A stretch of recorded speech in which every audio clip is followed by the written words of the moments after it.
wheat was making huge progress yield-wise, but oat was always a laggard. I talked to my colleagues like Rick Jelen here. He tell me they always, the people in the wheat program make fun of the oat people because they weren't making any progress. And it was because of these unknown, unseen factors that you had to see the genome.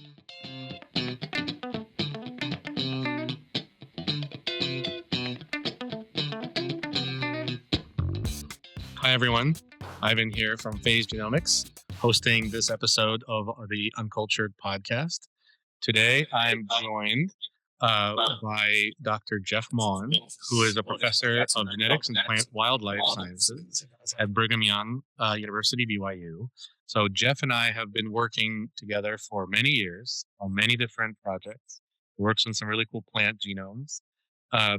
We've been doing high-C stuff. We've been doing other things. Jeff just had a really cool paper out on a very big project. And we thought it would be really great to have a conversation and to pick his brain about it. So the background for this particular paper is that, if you've ever looked at a genome and you said, hey, this genome is really complex. The oat crop is one such genome. Oats have these really complex hexaploid genomes. There's 6 copies of everything. And as a result, there's a lot of diversity. There's a lot of structural rearrangements. There's lots of gene loss. There's lots of just genomic chaos. And it's really important to understand the genomic plasticity for understanding biology and just how genomics work. And so, and then the other really cool element here is there's this thing called Pangenome that Jeff will talk to us about, which is a sort of newer way to think about how we do genome analysis, and so that features heavily in this particular paper as well. So so Jeff, thank you for joining us. Jeff, let's start at the beginning. So what drew you to working on oats and crop genomes in general, and what makes it so challenging to kind of work with some of these plants? Yeah, so oats is a unique one. I didn't start to work on oats until about 2019 because pre-2019, pre the long read sequencing technologies, a polyploid like oat would be, well, let's frankly say it, you couldn't do it. We had an NSF in 2017 to work on oats to sequence the very first oat genome. It's a large genome, probably 11 gigs. So, relative to something like what, rice or Arabidopsis or it's huge. It's not as big as wheat. Wheat's about 16 gigabases, but certainly very big in its own right and very complex because it does have these 3 separate subgenomes, A, C, and D. You just wouldn't tackle it. And I remember from that very first grant, it was with colleagues at North Carolina State University, and we had the option. My lab had the option to go after the diploids or to go after the hexaploids. And I'm sure my colleague would not be upset with me when I said I chose correctly. And I went after and sequenced the first diploid Avena species because they were tractable at that point in time, right? They were small enough cost-wise, but complexity, you didn't have this headache associated with it. Most plant genomes probably have, 60, 70% repetitive DNA associated with them. So high levels of copia, gypsy, transposable elements.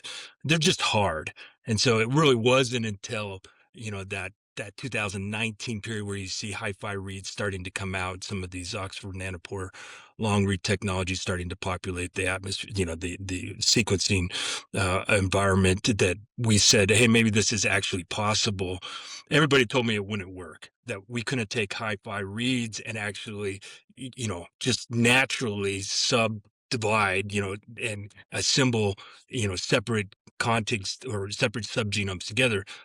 Of course, it does matter that, this is a genome that has been split. It's not old, but it's got enough differentiation between them that it is able to do it with long enough reads. 150 base pair Illumina, no way, right? In fact, that very first one that we tried in 2017, my colleagues worked on this. They never got it done.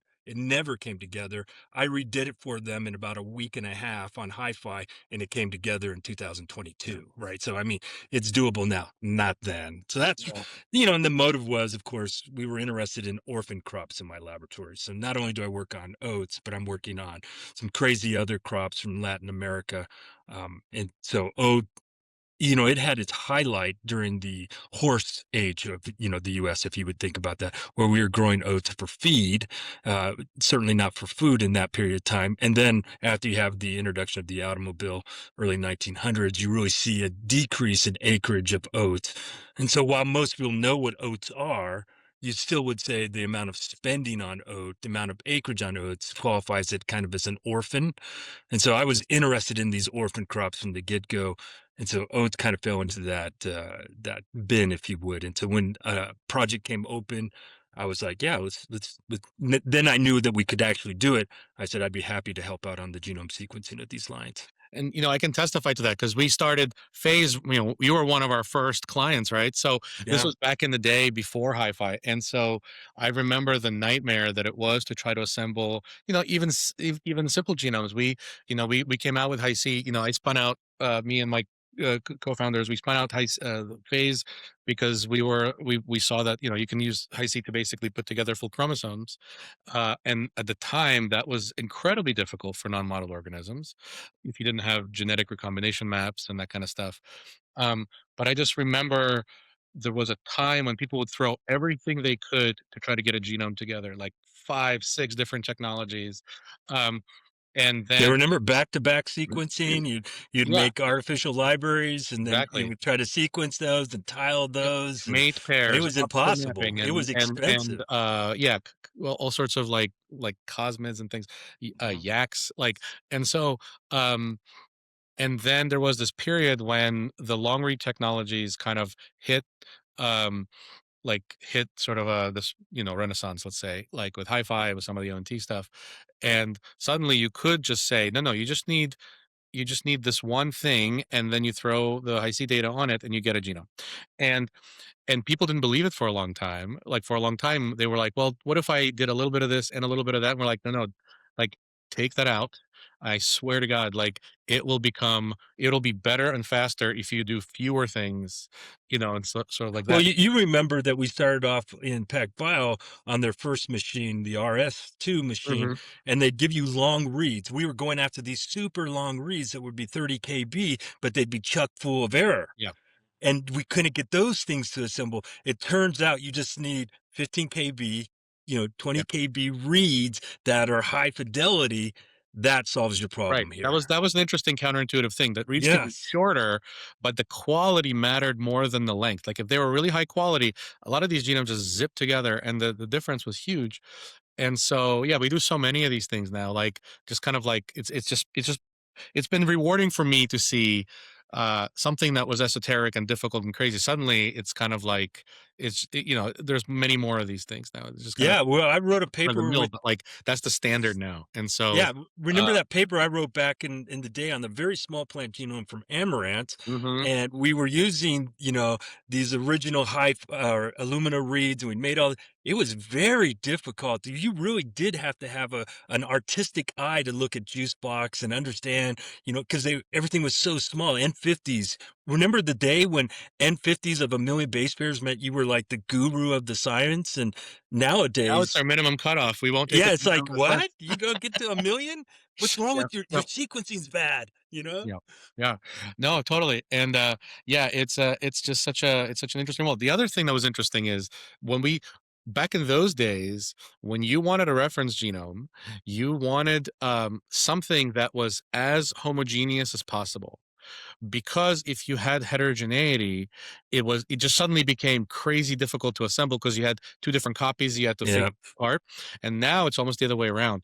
You want things to be as heterogeneous as possible, so that you can pull apart. It actually makes it easier to phase these things and separate out the diversity. So there was this shift where we used to want things to be as homogeneous as possible, and now heterogeneity is actually good. Yeah, you get 2 genomes for the price of 1.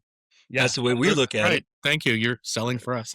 right? And plus it does matter. It matters, when we start thinking about the interaction, if you can identify, you know, different genes on different Yeah. chromosomes, that's maternal paternal, that has downstream effects on what's going on in that plant when you Yeah. start to look at its phenotype. But So that yeah, amaranth, definitely. when after we did that paper, I planted amaranth in my garden because Ah, amaranth is a gorgeous plant. I'm gonna put my hands here, and maybe yeah. amaranth will appear in my hands. And so, yeah, amaranth plants are gorgeous. So I planted them, and they were just beautiful red, like the red bouquet thing. And then they started like making grain. And I was like, what do I do with all this Yeah, amaranth? well, here, so Great. your listeners will be interested. Why work on something like amaranth? Amaranth is just for your viewers. This was required an equal contribution to Aztecs kings during the Aztec period in Mesoamerica. So they were asking for beans and corn, but they were asking for just as much amaranth, and it was very important. It was domesticated. It has all the essential amino acids that one needs for life. So, it really is a superfood in that sense. And so we've lost those things. And really, when we think about growing 5 species, really, that's what we tend to grow, about 5 species: wheat and rice, and corn. You can name them off, that are providing probably over 50% of all calories just from 5 species. And yet, in our history as humans, we've domesticated lots of different species and we've lost those. And so this idea of going back has always been interesting to me, to go back and say, well, why did we lose those? And could we reintroduce those? Could people be made you helped us with our very first quinoa assembly, and that also went into Nature just a few years back, and it's probably my most cited paper. And again, nobody knew about quinoa when I started working on quinoa. They all went quinoa, they didn't know how to pronounce it at all. And now it's a staple you find in Costco in a I know. bin. Yeah, you can eat Yeah. that. You may or may not like it, but everybody agrees 5 species to feed, if we have a major disease come in like we did in the 70s for corn, gray leaf spot, that's a very scary process. And so you really want to amplify Yeah. what's going on there. Yeah. No, the diversity and of these orphan crops are super important. S- so here's another question for you. One of the interesting things in about this paper is that you guys took a pan-genome approach versus looking at a single reference. What Well, is we that? started off with a single. We did. We published in Nature 2 years ago, the single, right? You gotta get the biggest bang for your buck, and it was Yeah. an accomplishment to get the first single, but then we said, "Yeah, you gotta follow that up." So what's the difference? What's the main difference between a pan-genome Oh. approach versus a single reference, and what's the benefit? Yeah, so and I want to make sure that my colleagues, and I cannot read them off, because anytime you write a paper for Nature, there's going to be 70 authors, Hmm. right? These days. And so first, just make sure that everybody realizes this is not solely my work. And so I'm speaking for my colleagues, and for my colleagues, if they listen to this and I misspeak, please forgive me, right? But I mean, I have we had originally had a meeting with a fellow from IPK in Germany called Martin Mascher, fantastic scientist. I mean, one of the best scientists I've ever met, to be quite honest with you. And he has his fingers in lots of different species. Then he was working in wheat. He was working on the Pantriticeae. So he was looking on developing genomes for wheat development and or wheat breeding and whatnot. And he's, so he approached us and he said, "Hey, oats could be of interest to you guys. We could do something similar in oats. Let's see if we can't get a genome assembled in that." And what he told us was kind of interesting. He says, "Wheat's pretty boring. If you look across wheat, there's really no differences between the different varieties of wheat. There's no uniqueness to them." He said it's pretty vanilla. And our first glimpse into a single genome of oat told us, oh, something's weird here. So there's more structural variance in this one line than there was in their original small panel of wheat lines. And so we already knew that oat was doing something quite unique and different, whether it was oat doing it or whether it was the way that we were managing oat through breeding that was causing these changes. And that really made us start thinking about, what do structural variants mean for a breeding program? A plant breeder, at the end of the day, all of this has to go back to, how do you improve yield over time? Right. That's one. If you're a company like Monsanto, or I guess, Bayer's, their crop sciences unit that's, took over Monsanto, Pioneer, DuPont, I guess, what DeKalb, any of these companies, what they're trying to do is make money off of improved yields. And so you're always saying to yourself, how do you improve yield over time? And so It used to be an art. I remember taking my graduate record exam, and they said I remember the question from one of the proctors there. He said, why is plant breeding an art and why is it a science? And it really was because you Mhm. didn't know what you were crossing. I know. And as a breeder, you spent so much time with these individual lines, Looking you could to get a sense. This thing will nick or cross with this one, and this one will not cross well with this one. And you had these heterologous pools, but a breeder kind of had this in his head. That was his art, you yeah, know. you But need then he would like think that about the science of lore, making that a kind yeah. yeah, but there's more behind if you understood, and that's what we're trying to get to with these pangenomes, is get a sense, at least in oat, if there really are these structural variants, how are they affecting breeding and improving oat or improving any of these species over time? Can you accelerate that by avoiding the crosses you shouldn't do because you know they're not going to cross correctly? If you cross something that has an inversion on it, so it's homozygous for an inversion Mhm, parent A with something that's homozygous for not having the inversion parent B, you create an F1 that now has an inversion translocation. And all of us know from basic genetics, well, what happens? You get a loop bubble structure, and any recombinations in there throws these duplicate deficient gametes out of it, which means that the plant's going to be sterile. And so you have less fecundity, you have less ability to move those crosses, and yet you're paying for that. You can only do so much. Your company's only giving you so much money, so much field space, and you can only make so many crosses. If you knew this is bad, mhm. don't make that cross beforehand, you'd make a little bit more progress. And I think that's what we saw. Wheat was making huge progress yield wise, but oat was always a laggard. I talked to my colleagues like Rick Jelen here. He tell me they always, the people in the wheat program make fun of the oat people because they weren't making any progress. And it was because of these unknown, unseen Well, factors and that you I had to see the remember genome. I remember there was someone, I saw a presentation at a conference. I think it was somebody from maybe Bayer or Monsanto or one of these companies who was showing kind of like the timeline of productivity gains in different crops and how they correlated with like genome size, how much sequencing has been done, and all that stuff. You could tell like corn was like way up high, and wheat took forever because they didn't have a reference genome for a long time. They couldn't really do genome assisted breeding and these sorts of things. And so there is this like correlation between how good your genetic information is going in to how much productivity you can squeeze out of a crop. And so that was Yeah, and that's certainly true. I mean, corn's always going to be king, and so it always has a lot more money, and so you would expect it's also a simpler system in many ways. You can make easier crosses.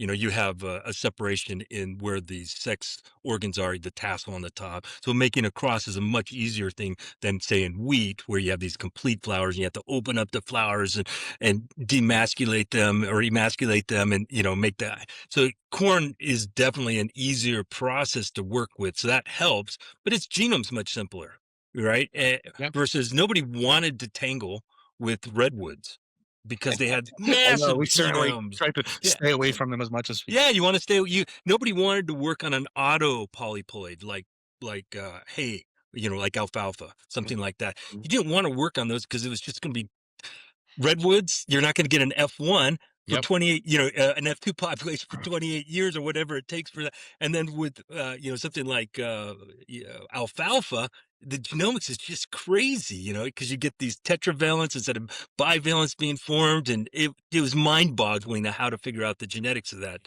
And I think oat fell into these, it didn't have the same interest, or it didn't have the same money associated with it, and then, of course, it was just complex. Nobody wanted to touch it with a 10-foot pole. And then you started to see this new kind of burgeoning idea within the last generation or so of individuals thinking, hey, I ought to eat better. I ought to have a more diverse, not just portfolio for crops, a farmer, but a diverse diet portfolio. And so people were starting to think more about oat milk and whether or not I should be eating wheat because it has gluten in it, whereas oat doesn't.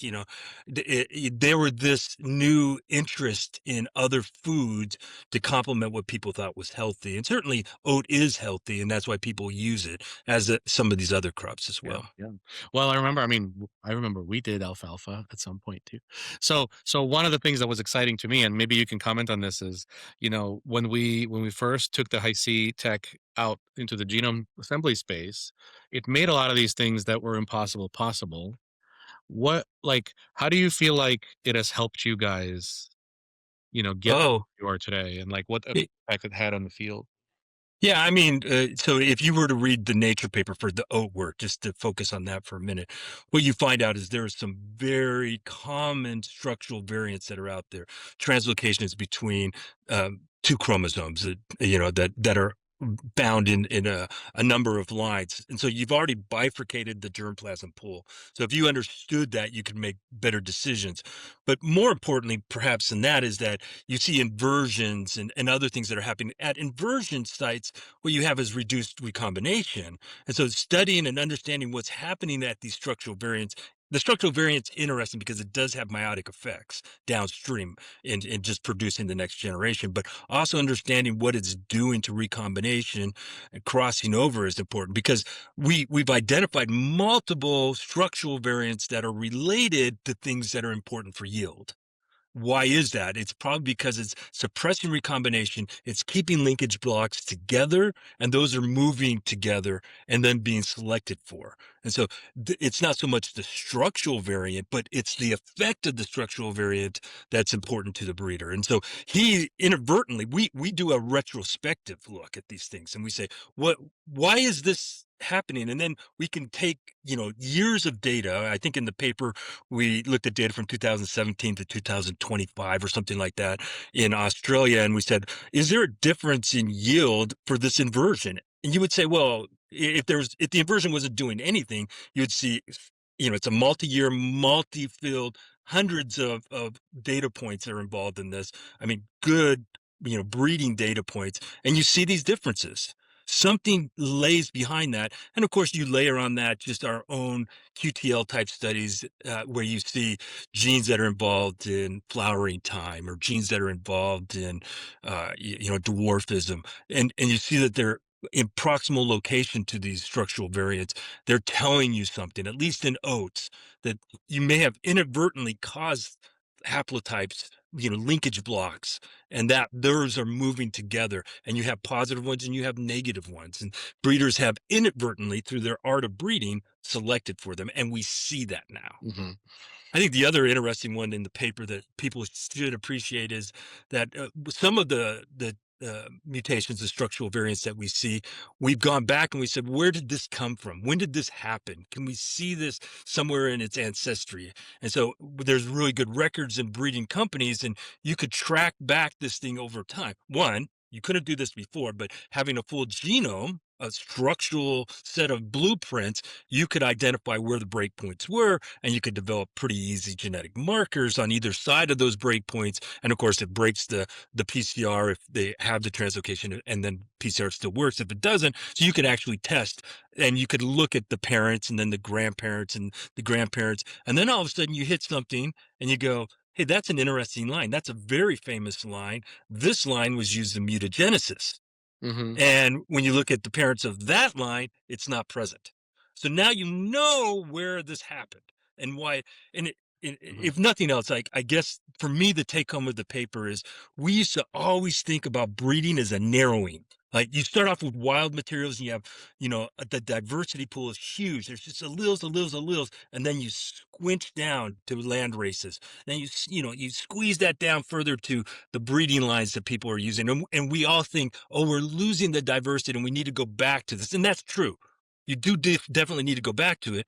But what we're seeing is that we're adding diversity in that we didn't really recognize in some traditional breeding practices like mutagenesis. And that's a very common practice in plant breeding is to introduce, and we see those and they have effects.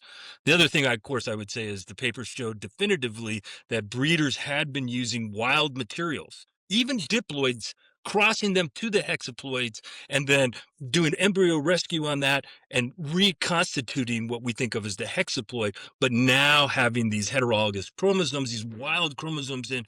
And of course, now that you have a full genome, it's easy to pick up, oh, I know why this has powdery mildew resistance in it because I can Yeah. see the chromosomal segment that came from the wild ancestor. And it's clear as day. I know exactly where it is. That helps you narrow in on the gene of interest, but more importantly, it helps you build the genetic markers to do these genome selections that Right. breeders so much want to do. Trying to understand this like pathogen host relationship's really important. We do a lot of work on the fungal side of it too, trying to understand Mm. like the virulence factors in these rust fungi and all these others. But like the sort of the arms race between the crops and the pathogens is really interesting. Now, and I really enjoyed kind of hearing your the background, sort of how you met with Martin, and all this kind of stuff. What were there any? Are there any other interesting kind of anecdote things here that like something went on that like something you saw in the data that was super unexpected or like really interesting? I mean, you already told me a lot of things, but were there any that were like uh Yeah, I throw one out there. So we took the effort and the time, and I have to give credit to my colleagues who did this in Norway. We took the effort to do a transcriptome for each one of these lines, meaning that we did RNA-seq. We also did iso-seq because we wanted to get good annotations off of this.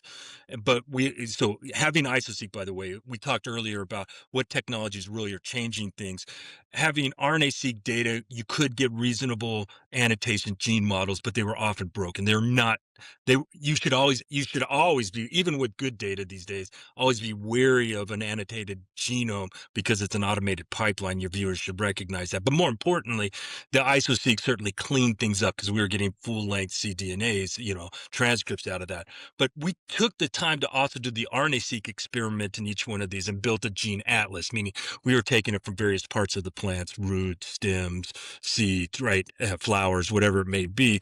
And you could then start to ask yourself some fundamental questions about polyploidy that, for me, were interesting that I could not have answered at the beginning of my career. But here, 20 years into it, I'm able to actually access on a global scale. You might have been able to do this one-off by qPCR or something like that, but you can't do.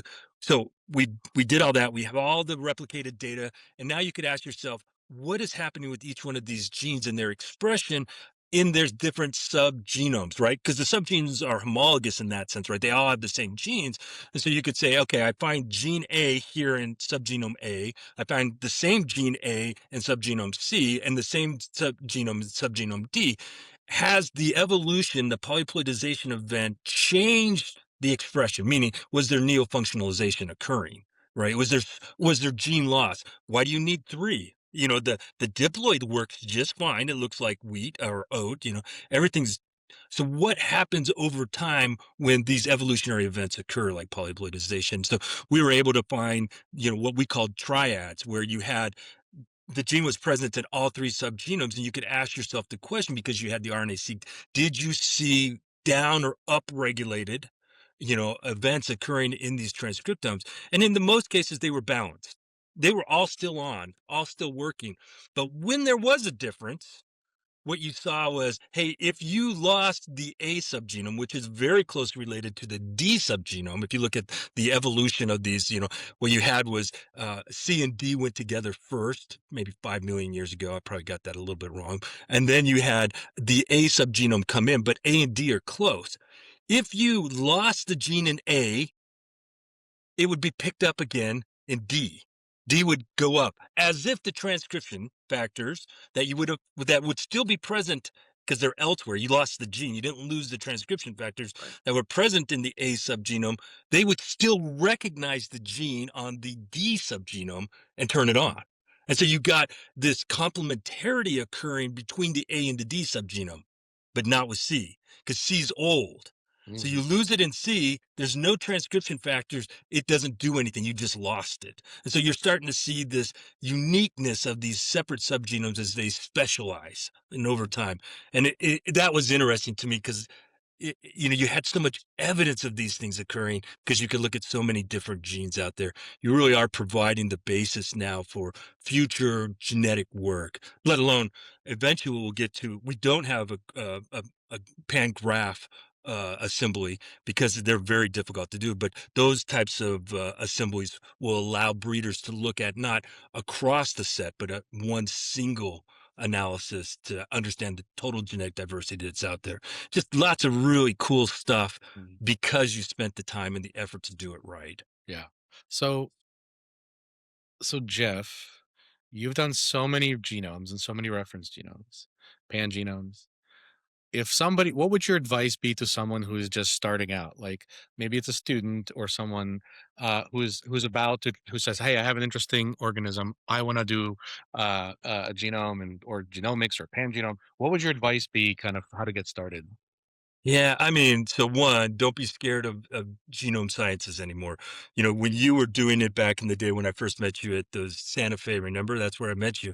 And I came up to you and I said, hey, I've got this crazy broken down Illumina base. How I hear you talking up here on the stage that you can help. I think you were still in New York at the time, in fact. You hadn't really founded the company. And it was the next year you called me back up and you says, I've got this company, I can help you. And that's where you solved my problem. That was scary. I didn't know, I'm 60 years old.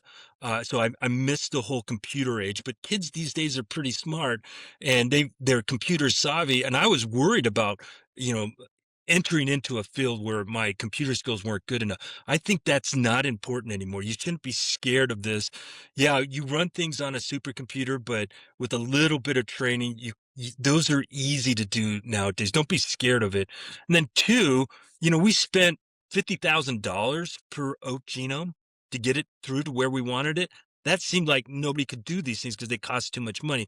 One, I'd remind everybody that we spent $3 billion on the first human genome. So going to 50,000 for a much bigger genome is actually a pretty good increase. But then you go to today, it's probably a 20% of that, right? We're probably spending 10 grand. That's getting you everything. That's getting you Charge ISO-seq more. data, high-C data, and hi-fi data, right? So, I mean, it's getting cheaper. So don't just because your species doesn't seem like it's as important, and therefore you couldn't the cost don't everybody seems to still think that it's going to cost a small fortune to do this. And most genomes, a gig genome these days, it's a few $1,000s, and you can really lay the foundation to look for selective sweeps, to look for genes that are involved in weediness. I'm working on a weed plant, at this point in time, and And they, it just the it's weird the ones are the basis. interesting ones anyway, right? Like it's all the stuff that people have overlooked. That's where all the cool science is. Yeah. Well, that being said, we used to be able to publish a genome. That's no longer the case. So nobody should go into this saying, okay, I built the genome. You need to go into it with a biological question saying, how Something. does the genome facilitate me answering that question? Right. And but I Right. mean, let's be honest here. Almost every genetics question that we have, I'm working on a project where we're looking at why trichomes are present in certain lines and not, and how, and apparently those affect disease resistance. You can imagine having trichomes, the little hairs, might affect an insect or something that would predate on the plant and those types of things. So, there's a biological question, and we're interested in identifying that gene. Uh, you couldn't. I mean, how do you do that? You have to have a Yeah. genome assembly that's well annotated, and of course, you want to have it at the same grade as everything else that's out there, so you can compare it to everything. And so, you really do need to have a That full, that was also physically sort of like scaffolded. a timeline of publications because when we started, a lot of publications were like, here's genomic data for organism X. There's some contigs, there's some data. Then there was a period of here's a genome. And I remember I tweeted this at some point. It was a very rewarding moment for me. We were in I think it was like a I don't know, the cannabis or something section at one of the PAG meetings, and somebody said, here's my slide on how the genome was assembled, and they just kind of breezed through it. And they were like, we used to have entire talks about how I assembled the genome. He's like, we sequenced it with PacBio, we scaffolded it with Hi-C. That's all I'm going to say about that. And we talk about now, like everybody else is already doing knows what this is. Let's talk about the biology, and that was a really cool inflection point. And so you went from here's some genomic data, see what you can do with it, to here's a reference genome. That's cool. And now you can't even just the reference genome is not enough anymore. You now have to do biology, and the reference genome is a tool, and that's a sub 10-year period. The field has changed like that. Yeah, it's filled. Really cool. I think that we make a mistake often, though, that we assume because those of us in genomics that everybody knows exactly how this all works. I bet you the vast majority of Oh people yeah, couldn't yeah. explain to you Rabel conformation or why it looks the way it does. When you know what I mean, I think we tend to do a disservice sometimes by not helping. At least from a student standpoint, we go to these meetings. We were just at PAG. We go to these meetings, and everybody's a scientist there. Well, you should be careful of overestimating the brilliance of everybody in the room because some of us are still trying to figure out how this works. We're new to the field or we want to get into it. It's nice that there are good tutorials online, your company in particular. So here's my only spiel that I'll say that the audience can say maybe this was gratuitous or not. I will say this: I've never ever had a situation where called you guys and you weren't willing to go out of your way to help me understand what was going on, right? So you do need to have experts in the field, and there's no shame in that. Call me up and say, Jeff, you seem like you know what you're doing. How do I get going on this? Or call Phase up and say, hey, I want to do this. The nice thing, of course, I think about you guys is I never felt ripped off. That's the other thing, right? Is while I think you are providing a service and you do need to pay your employees, you have to say to yourself, how much of this do I want to do on my own versus have somebody do it right the first time? And that cost, benefit ratio seems to always be in the favor of getting you guys to do that part for me. The hi-fi data I also send off these I days, mean, right? So that's why we started it, right? Like I was a scientist for 20 years in if academia everybody had to do this on doing this. their own, That was that's the whole point. The crazy. point was like people are like, "Oh, I'll just have my students do it." I'm like, "Please Don't do that. don't do it." It's not because Don't. I'm greedy, it's because you're wasting people's lives and you're gonna spend 5 times Okay. more and like, yeah, just let Yes, exactly right, and I tried it. yeah, I tried doing these things on my own, and I don't do them anymore on my own. That's crazy. Only thing I do well is extract good DNA so that when I send it off for hi-fi, I'm not paying them $1,000, something that I can do for $50. Other than that, I'm letting yeah, people push data my direction, and it's my job as a scientist to understand what is the question I'm gonna get from this data. I yeah, think that's a skill set, and I think going forward, how am I using, artificial intelligence? How am I using that information that I now have easy hands on to help, fortify the conclusions that I'm getting or make more sense of what I have? I think we need to do a better job at universities of starting to incorporate AI learning tools into our biological questions. We just haven't gotten there at my university, in my opinion, yet. It's just that will be the next 10-year question, right? You call me up in 10 years, I'll go, oh my goodness, remember when you and I were talking and we were all just using Chat GTP to answer basic questions about X, Y, and Z. Hey, please rewrite my request email for me so it's constantly, not yeah, so offensive. yeah, That's what we were using AI for. And now we'll be at that 10 years from now, at that fragment is saying, okay, here's my 100 genomes. Help me analyze to look for signatures of X, Y, and Z. Look at the underlying gene models. Where are they differing? Those types of things, and what does that potentially lead to in biochemical form? Pathways, and help me decide. I think that's where we got to help our students get forward to understanding. yeah. Yeah, no, you preempted my question. My next question was gonna be what's next and where are you guys going? Long, long, long reads, I think, but very good loop. At some point we're going to get to, I do the ultra long read stuff with ONT at times when I want to get, when PacBio, many of you guys will know, has some problems with AT, uh, dinucleotide repeats. The For whatever reason, at least in my hands, in species that have high AT repeat content, you'll see the reads fall off. And so I oftentimes use secondary technology like ONT to jump over those. And so because they don't have the same error profile, they are complementary. I don't like doing it because in the vast majority of species, I don't need to do it. It's an extra step. But I'm thinking going forward, we're going to solve those types of problems. We're going to get longer reads, and that's going to help just bring everything together. I think for now, you better do high C though, or BioNano. Sorry, I'll make another plug here because we still see misjoins. Even as good as the data is, not only am I pulling together and verifying that my assemblies are correct, it does help me identify where I have misjoints in that original hyphiasm or canoe or whatever it may be, assembler that you're using that I wouldn't have seen before. And certainly my job is to make sure that whatever I'm producing is the best possible correct answer. It's not always correct, but it's the best possible one. So we generally just say as part of our pipeline, we're going to use hi-fi at about 25x.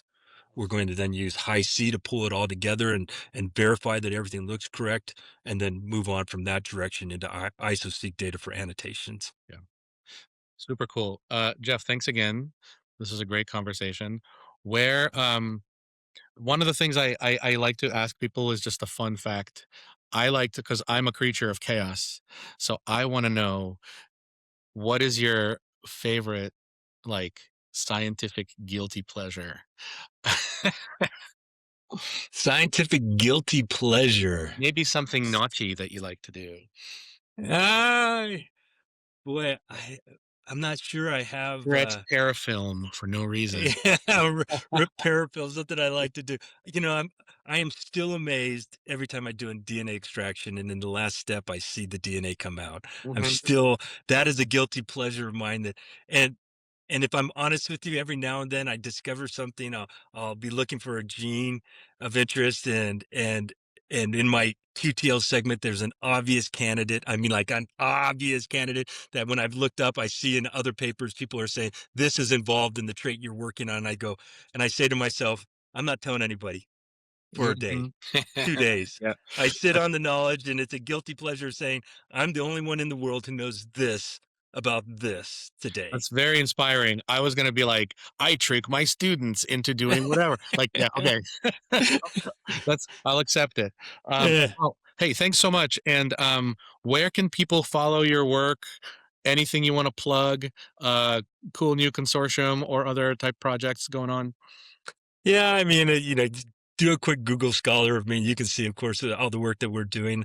I love having my hands. A guilty pleasure would be that I'm a yeah, once you learn these skill sets, everybody seems to want to be able to use you. So I have projects going from weeds, May weeds in Washington State to amaranth domestication and looking at selective signals and bisulfite sequencing and 5-methylcytosine changes across the domesticated types from their wilds. And then I've got, just some crazy stuff in oats and people come to me for with wheat stuff. It's just cool to be in science these days, right? You don't have to be a master of all things. You can dabble and try different stuff that makes you excited. I'm waiting for somebody to come talk to me about a mammal or something that I've never tried. And one day that somebody will ask me to do that, and I'll I'll tell go, you a ah, secret. Way easier than plants. yeah. I Yeah, believe that. Some cool. days I really do want to pull my hair out. Cool. Well, thank you so much, Jeff. You've been with we worked with you, like I said, many times. Anyone out there who's watching, if you're working with us, you're publishing cool stuff, let us know. We do these kinds of things. We'll bring you on. If you want us to talk about your papers or maybe have you even on this podcast, reach out. And maybe we'll have a conversation like this. So thanks again, Jeff. Uh, Of course. Thank you to everyone out who is watching.